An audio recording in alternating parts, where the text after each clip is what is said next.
First and foremost, please note that I use a 10-point scale for my reviews, where anything below a 5 is a bad score, and anything above a 5 is considered a good score. This review is coming from the perspective of a single-player, 90-hour playthrough on Tactician difficulty, which is the hardest difficulty that still allows for multiple save slots. This review will not comment on the multiplayer due to that aspect of the game not being experienced. Everything in this review is based on my opinion, and your experience might differ greatly. Divinity Original Sin 2 is an unrelenting, unpredictable, sometimes unintuitive, epic top-down RPG adventure developed by Larian Studios, which spans countless hours on a quest to save the world of Rivellon and, most importantly, yourself from the impending threat of the Void. The world of Rivellon has an incredible amount of depth and lore that oozes out of every corner of the world and its characters.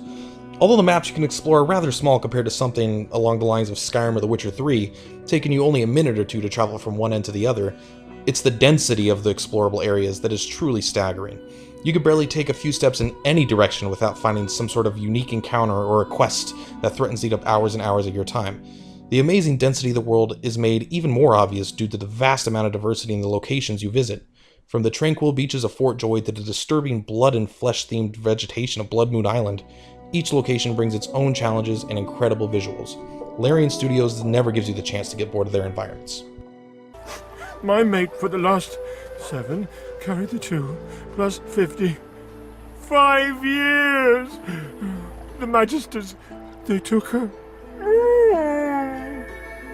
Emmy was always the smart one. I guess that's why they took her and not me. I love you. The characters stand out even more than you would expect in a game of this size, and not just the well-fleshed-out 4 you choose to travel with, but every single character.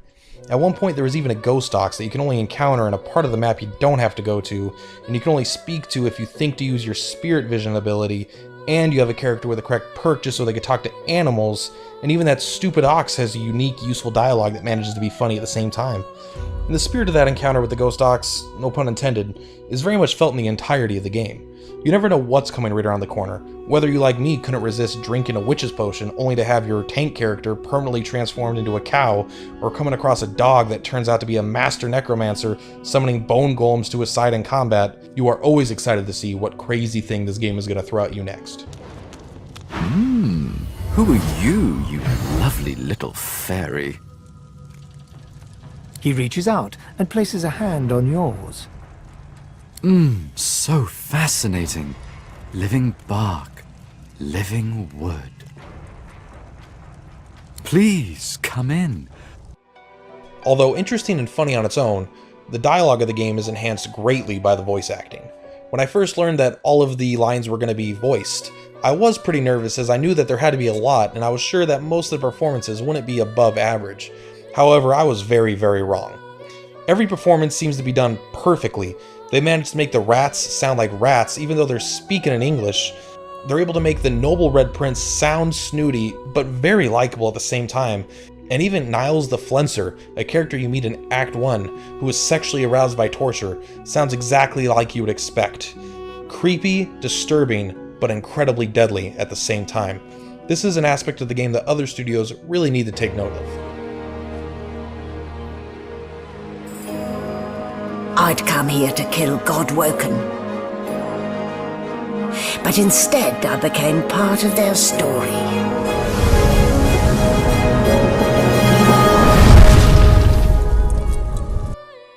You begin the game as a prisoner whose only crime is being able to control the game's version of magical energy called Source. You have reason to believe you won't live very long if you stay a prisoner, so you set out to try to escape the ironically named Fort Joy. After the introduction to the game, your main quest boils down to trying to become divine so you can stop the seemingly unstoppable force of the mysterious void. Sadly, despite how awesome and well written the characters and side narratives are, the main story, although pretty well presented, never seems to rise above the generic mediocrity of a save-the-world situation. Interest in your main quest to achieve Divinity fades quickly due to how much more interesting everything else in the game is. Even with the few twists that they manage to throw in, they all feel either predictable or just not impactful enough to care. As you explore the many locations the game offers to you, you will find yourself in combat quite frequently, and it's safe to say that the majority of the gameplay and the time you'll spend in Divinity 2 is engaging with the many combat systems. This is where the bulk of my criticism for the game is held. The combat at a glance is passable as it's not too simple, but it's not overly complex, and it gives you lots of flashy abilities. And to give the individual encounters credit, there's nothing that really feels like a random encounter like you would find in a Final Fantasy game. Every fight really does feel intentional, from the placement of the enemies, to what abilities they use, and even the reason they're fighting you feels justified. Every fight really does feel like a one-of-a-kind encounter placed there carefully by the developer. Unfortunately, the combat systems behind these encounters leaves much to be desired. Both you and enemies have armor and magic armor, which makes you immune to status effects while you still have it up. This causes combat to heavily favor aggressive playstyles, as most fights seem to devolve into whoever can burst down the other's armor first wins. That way you could just keep the other team locked and continue with stun effects until they die. This causes the HP to feel mostly useless throughout the game, and it takes away a layer of tactics that could have been there. Divinity also boasts many environmental effects, such as fire spells will frequently leave the ground burning, which causes extra damage in an area, or earth spells creating pools of oil that can be used to slow down enemies or can be exploded with fire magic.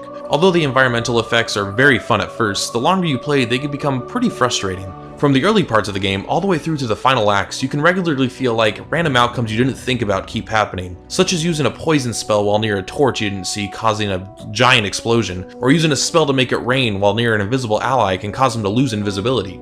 Sometimes even the enemies do things that you feel like you didn't have the ability to plan around, such as teleporting a water barrel on top of your party and then freezing the water left behind, causing you to fall and miss a turn if you try to move off the ice they left. To put it simply, the amount of variables to consider at any one point are so high that you'll forget to think about one or two of them, and those are the ones that will cause your party to die and make you reload. These situations do become much less frequent as you gain experience in the game. However, it is a long and tough fight to learn all the different interactions that can happen at any given moment. Balancing issues are also present through your adventure. Some fights seemingly impossible without perfect initiation and heavily abusing the systems to maximize your advantage, while others, including some very late fights that seem like they were designed to be hard but turned out to be some of the easiest in the entirety of the game. The abilities seem to have particularly large balancing problems, with entire elements like poison feeling useless in most situations due to many enemies either healing or just being flat out immune, while other elements like water feeling very overpowered due to having cheap casting costs combined with the ability to freeze enemies, causing them to miss a turn. You'll even find some abilities that are just strictly better than others for seemingly no reason whatsoever. The open class system employed can cause much of the frustration you feel during combat. You don't have a set class in Divinity, as any character can start to specialize into any stat or ability to become proficient at it. And although it's a good idea on the surface, it causes all the classes to lose a huge amount of identity. The rogues start to feel similar to warriors, who begin to feel similar to archers, who begin to feel similar to mages, and so on. The end result is that the more you learn about the game and what abilities are powerful, the more similar your characters become, which is the opposite of what should happen in a party-focused RPG. For example, in the beginning each character has 3 abilities no one else can use, making them all feel needed and useful in different situations. However, by the late game you have 4 party members with a huge amount of overlapping abilities, with only some slight differences. If you want an example of a game that I think does this very well, I would look at Pillars of Eternity, as every class is very well defined and has access to many unique abilities. The leveling system behind all this only causes more pain, as gaining a level is one of the most unexciting experiences the game has to offer. Each level up you obtain a few stat points which you can use to invest into the oversimplified attributes to increase some form of damage by 5%. But you also get an ability point which you can use to invest into one of the magic or weapon skills to increase your damage by 5% again. It would have been nice to see some of the creativity that's obvious throughout the other aspects of the game added here as well. Crafting is easily the largest offender when it comes to lack of creativity and convenience. It feels like a jumbled mess and is unnecessarily annoying to use. There are a ton of items that can be crafted and they each require a huge variety of very different, hard to find, limited supply items, causing you to become a hoarder of all the junk you come across just in case you discover some crafting recipe that requires a random piece of garbage you found. This causes your inventory to become highly difficult to navigate due to the sheer number of items you'll have at any given point, even with the well-done auto-sorting offered in the inventory menu. Your reward for collecting all that junk is discovering late in the game that basically all the things you can craft are either completely useless or bought for cheap in a store. This system really needs some life breathed into it to make it a little more useful or at least easier to take advantage of. For example, it would be nice if there were like a few base ingredients, either spare parts or scrap that could be used in different volumes to craft all the items available. That way you don't have to waste 3 hours of your life picking up needles and random logs that just end up weighing you down. Although it's easy to ignore the crafting for basically the entire game besides a few puzzles and not have your experience affected negatively, it's still disappointing to see this much wasted potential.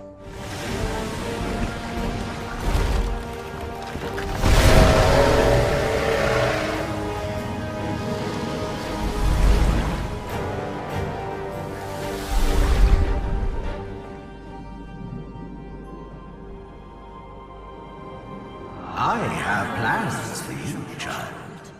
Rise. Overall, Divinity Original Sin 2 has some of the most memorable moments I've ever had in a video game, and although the top-of-the-line writing and world building provide countless hours of entertainment, the bulk of the gameplay and main story, while passable, assures that the time spent is not always without frustration. That's why I'm giving Divinity Original Sin 2 an above-average score of 6 out of 10. Also, because you can easily invest over 100 hours into this game while having a great time, I give it a worth it price of $60.